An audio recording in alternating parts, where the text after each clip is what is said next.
Back. రావు గారు, పన్నులు అందరూ ఎదురు చూస్తోంది, ఉద్యోగస్తులు ఖచ్చితంగా శాలరీడ్ వాళ్ళు పన్నులు కట్టక తప్పదు.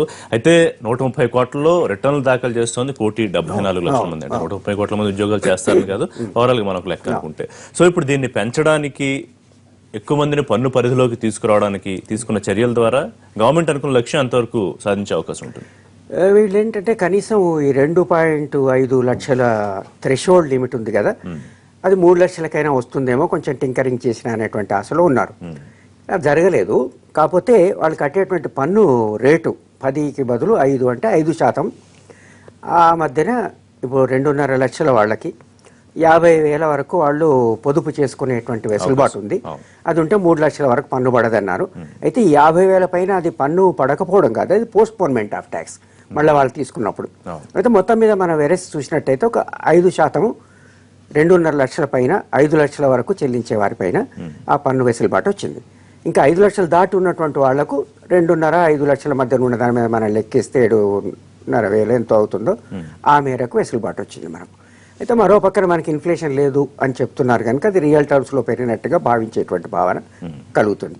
అయితే ఇన్ఫ్లేషన్ అనే దాంట్లో కూడా మనకు రకరకాల ఇండికేటర్స్ ఉంటాయి. మనకు రీటైల్ ప్రైసెస్ ఎట్లా ఉన్నాయి, మనకు హోల్సేల్ ప్రైస్ ఇండెక్స్ ఎట్లా ఉంది, మళ్ళీ కన్జ్యూమర్ ప్రైస్ ఏ రకంగా ఉంటుంది మనకు అనేది. అట్లా చూస్తే సామాన్యులు కొనేటువంటి రీటైల్ ప్రైస్ ఇండెక్స్ చూడండి, అవి రెండు ఒకలాగా వెళ్ళడం లేదు హోల్సేల్ ప్రైస్ కనుక. అక్కడ ధరలు పెరుగుతున్నవైనా ఓ పక్క కనిపిస్తుంటేనే మనకు ఇన్ఫ్లేషన్ తగ్గుతున్నట్టు కూడా కనిపిస్తుంది. కనుక ధరలు పెరుగుతున్నాయని ఓ పక్క సామాన్యులు మొత్తుకుంటున్నారు అంటే వాడు అంగడికి వెళ్ళి కొన్నప్పుడు ఉండేటువంటిది. ఇక్కడ లెక్కలు ఏం చూపిస్తున్నాయంటే, కొన్ని వస్తువులు తీసుకొని మనం బాస్కెట్ ఆఫ్ గూడ్స్ అని చెప్తాం దాంట్లో వాటి సగటు తీసుకుంటాం. ఆ సగటు తీసుకొని మనకు గ్యాప్ ఉంటుంది, ల్యాడ్. ఇవాళ టెండర్స్ అవన్నీ తీసుకొని ఈరోజు దాని ప్రైస్ చూసుకొని దాన్ని మనం వర్కౌట్ చేస్తాం. అంటే ఇక్కడ నేను చెప్పేదంటే ఇన్ఫ్లేషన్ కూడా తగ్గుతుంది అని చెప్పినంతగా ఆయా వస్తువులకు అంతగా తగ్గడం లేదు. కనుక మొత్తం మీద చూసినట్టయితే ఈ కలిగించినటువంటి వెసులుబాటు కొంత కలిగించిన మాట వాస్తవమే, కానీ అది అంత సంతృప్తికరంగా అక్కడ కలిగింది.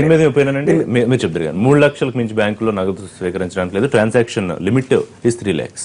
ఇక్కడ ఏంటంటే మరి ప్రభుత్వం చాలా సీరియస్గా క్యాష్ ట్రాన్సాక్షన్ జరగకూడదు, బ్యాంక్ ద్వారా జరగాలి, డిజిటలైజ్ చేయాలి అనేటువంటి ఒక నిర్ణయం చాలా దృఢంగా సంకల్పం ఉంది. ఆ సంకల్పంలో భాగంగా 3 లక్షలు అసలైతే ఇంకా 3 లక్షలు రావడం వల్ల కొంత ఊపిరి తీసుకున్నట్టుగా ఉంది వాళ్ళకు, కొంత ఫెల్ట్ రిలీఫ్. రీజన్ ఎందుకంటే 50,000కే చేస్తారేమో, దానిపైన పన్నులు వేస్తారా అనేటువంటి భయం ఉంది. ఉంటే కనీసం అయితే ఫేజెస్లో తెద్దాం అనుకున్నారో మరి ఏంటో, కానీ అది 3 లక్షల వరకు జరిగేటువంటి ట్రాన్సాక్షన్స్ అన్ని లోపలనే మాత్రమే క్యాష్ ట్రాన్సాక్షన్స్కి చేస్తామని అన్నారు. అంటే ఆ మేరకు దానిపైన చేసే వాళ్ళకి అది అసౌకర్యంగా ఉంటుంది. 3 లక్షలు మన ఈ బీద దేశంలో అంత పెద్ద 3 లక్షలు ఈజ్ నాట్ వెరీ బ్యాడ్. మధ్యతరగతి వాళ్ళకి చాలా మంచి బడ్జెట్. ఎందుకంటే ఇప్పుడు ఆనెస్ట్ ట్యాక్స్ పేయర్ మీదనే మొత్తం బర్డెన్ ఉంది ఈ దేశంలో. ఆ వాళ్ళ మీదకి కొంత రిలీఫ్ ఇచ్చే విధంగా ఈ బడ్జెట్లో కొన్ని ప్రకటనలు చేశారు. ఎస్పెషల్లీ ఏంటంటే 2.5 lakhs నుంచి 5 lakhs మధ్యలో 10% ఉన్నటువంటి వాళ్ళకి 5% చేయడము, దానివల్ల స్ట్రైట్ అవే 12,500 రూపీస్ బెనిఫిట్ వస్తూ ఉంది. అది కాకుండా 3 lakhs వరకు ఉన్న వాళ్ళకి 0% ట్యాక్స్. అంతకుముందు అప్ టు 2.5 0% అయి ఉండేది, ఇప్పుడు అప్ టు 3 lakhs 0% ట్యాక్స్. అక్కడ కూడా కొంత బెనిఫిట్ ఉంది. సేవింగ్స్ చేసుకుంటే అది కాకుండా అబోవ్ 5 lakhs ఎంతైనా ఉండని వాళ్ళ ఇన్కమ్ 12,500 రూపీస్ డైరెక్ట్ రిబేట్ వస్తూ ఉంది. సో ఈ విధంగా చూస్తే ఏంటంటే ప్రతి మనిషికి కొంత బెనిఫిట్ ఇచ్చాడు. 12,500 రూపీస్ మినిమం బెనిఫిట్ ప్రతి ఒక్కరికి ఇచ్చారు. దానివల్ల కొంత పర్చేస్ పవర్ పెరిగేటువంటి అవకాశం ఉంది. ఓవరాల్గా ఏంటంటే ట్యాక్స్ పేయర్ మీద బర్డెన్ తగ్గించేటువంటి ప్రక్రియ ప్రారంభమైంది. ఎలా ప్రారంభమైంది అంటే నెంబర్ ఆఫ్ ట్యాక్స్ పేయర్స్ పెంచేటువంటి ఆలోచన చేసింది గవర్నమెంట్. ఏ విధంగా ఒకటి ఫస్ట్ టైం ట్యాక్స్ పేయర్స్ మీద స్క్రూటినీ ఉండదని చెప్పింది గవర్నమెంట్. తర్వాత సింప్లిఫై చేయడం జరుగుతూ ఉంది. ఈరోజు ఓన్లీ ఒక సింగిల్ పేపర్ మీద మీరు ట్యాక్స్ ఫైల్ చేయొచ్చు, అంతకుముందులా కాంప్లెక్స్గా లేదు. కాబట్టి సింప్లిఫై చేయడం ద్వారా ఎక్కువ మంది ట్యాక్స్ పేయర్స్ ట్యాక్స్ నెట్లోకి తీసుకురావడం ద్వారా ఆనెస్ట్ ట్యాక్స్ పేయర్ మీద బర్డెన్ తగ్గించి ఈ దేశ ఆర్థిక వ్యవస్థను మరింత బలోపేతం చేసే విధంగా ఈ ప్రభుత్వం నిర్ణయం తీసుకుంది. ఇప్పుడు డిమానిటైజేషన్ కి ముందు ప్రధానమంత్రి గారు చెప్పిన కారణం నల్లధనాన్ని అంతం చేయడం. నల్లధనం ఎవరైతే ఇక్కడ కొన్ని విదేశాల్లో కూడా దాచుకున్నారో మొదటి నుంచి మీరు చెప్పింది, దాని గురించి ఇంకొంచెం క్లియర్గా ఏమైనా చెప్పుంటే బాగుండేదా? వాళ్ళ మీద చర్యలు ఉంటాయని ఒక విషయం అయితే ప్రస్తావించారు జైట్లీ గారు, కానీ ఇంకొంచెం డీటెయిల్డ్గా ఏమైనా చెప్పుంటే బాగుండేది అనిపించింది. మరి దాని మీద మీ ఒపీనియన్? అంటే ఇప్పుడు ఒకటి ఇప్పుడు ఎస్పెషల్లీ ఏంటంటే బ్లాక్ మనీ విషయంలో చాలా కఠినంగా ఈ ప్రభుత్వం వ్యవహరిస్తుందనే మెసేజ్ అందరికి వెళ్ళింది. అయితే దాంట్లో ఒక స్టెప్ ముందుకెళ్ళి ఈరోజు జైట్లీ గారు ఒక వ్యాఖ్య చేశారు. అంటే ఎకనామిక్ అఫెండర్స్ విషయంలో వాళ్ళ యొక్క ఆస్తులను కన్ఫిస్కేట్ చేసుకునే విధంగా మేము ఒక లా తీసుకొస్తామని నేను చెప్పారు. సో బహుశా ఆ లాలో ఇంకా మరిన్ని చర్యలు ప్రకటిస్తారేమో అని నాకు అనిపిస్తాం. సో డస్ ఇట్ మీన్ అండి రావు గారు, అంటే ఎవరైతే ఎగ్గొట్టి వేల కోట్లు విదేశాల్లో ఉన్నారో వాళ్ళందరినీ కూడా ఇందులోకి తీసుకొచ్చి ఇంక్లూడ్ చేసే అవకాశం ఉంటుందా? ఇప్పుడు ఏదో కొత్త లా ఒకటి కేంద్రం చేయబోయే చట్టం ద్వారా అట్లా ఉంటుందని నేనేమనుకోవడం లేదు. ఎందుకంటే తీసుకున్నటువంటి చర్యలు ఏమవుతున్నాయంటే బెనిఫిట్ తక్కువ ఉంటుంది, కాస్ట్ ఎక్కువగా ఉంటుంది.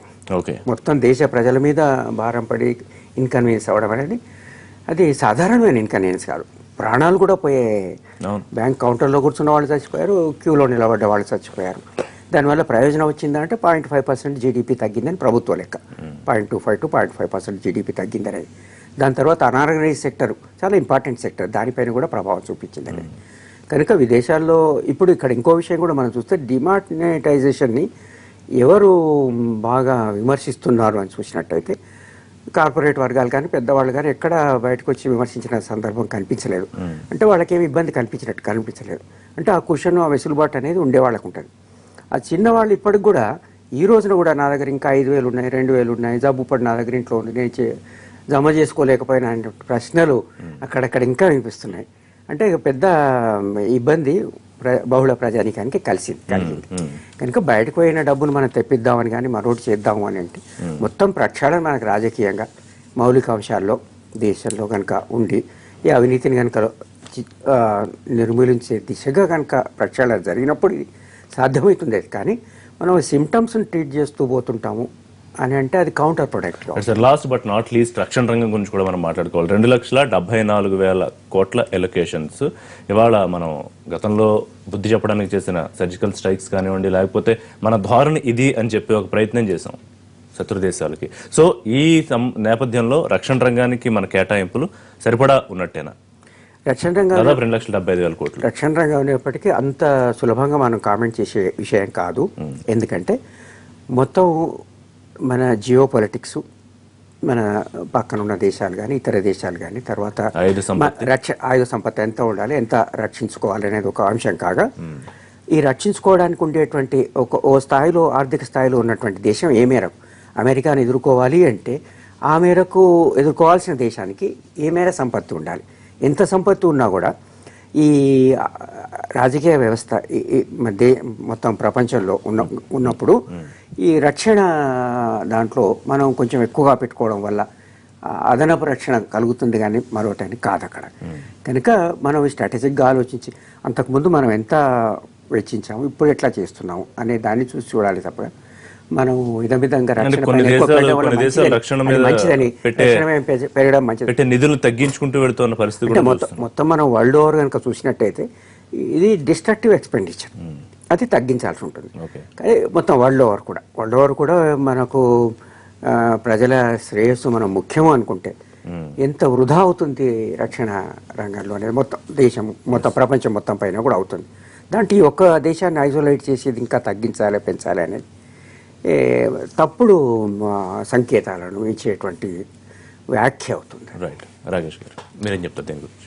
నేషనల్ సెక్యూరిటీ, సరిహద్దుల పరిరక్షణ అనేది ఈ ప్రభుత్వానికి ఒక ప్రధానమైనటువంటి అంశం. అందుకనే ఓరోప్ ఏ ప్రభుత్వం చేయలేదు 1 ర్యాంక్ 1 పెన్షన్.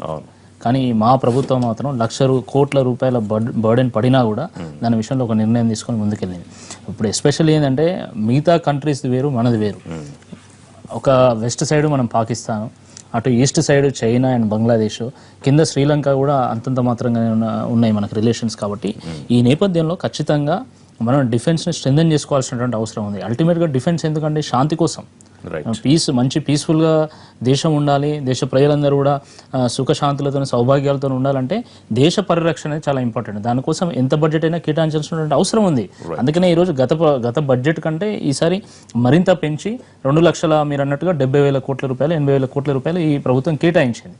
సో డెఫినెట్గా ఇదే కాదు, డిఫెన్స్ సంబంధించి ఏ విషయంలో అయినా కూడా భారతీయ జనతా పార్టీ ప్రభుత్వం డెఫినెట్గా ఒక ముందుకెళ్ళి నిర్ణయాలు తీసుకుంటారు. థ్యాంక్ యూ వెరీ మచ్ రావు గారు. థ్యాంక్ యూ రాకేష్ రెడ్డి గారు. ఇది బడ్జెట్ 2017-18కి సంబంధించి స్పెషల్ లైవ్ షో. మరిన్ని అప్డేట్స్ కోసం చూస్తూనే ఉండండి.